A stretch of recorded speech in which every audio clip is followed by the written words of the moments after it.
NetHealth has expanded access to vaccines inside county and municipal jails.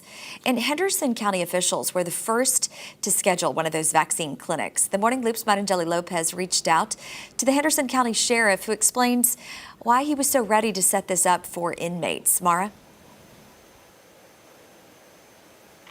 Dana, for a couple of months now, inmates have actually been asking Henderson County Sheriff Bodie Hillhouse when and if they would have vaccines available made to them. And so when NetHealth reached out to the county, he said it was the perfect opportunity. Once they reached out to me and offered it, I said, of course, we're ready, let's set it up.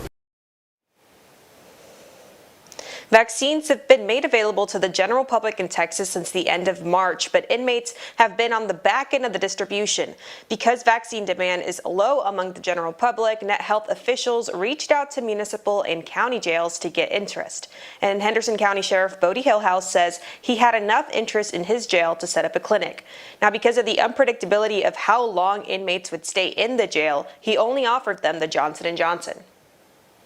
I couldn't guarantee I had all the inmates here for that amount of time.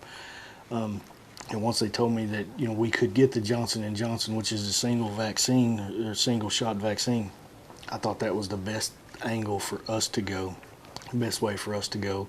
And I was very clear when we offered it to the inmates that it would be the Johnson & Johnson vaccination, and we had some that jumped on. He said only about 30 inmates out of the 400 residing in the facility got the vaccine on Tuesday. Now, some family members, like Maria Resendes, is glad that the sheriff made the decision. She said it gives her more clarity knowing that her son's safety is a priority, even though he is in jail.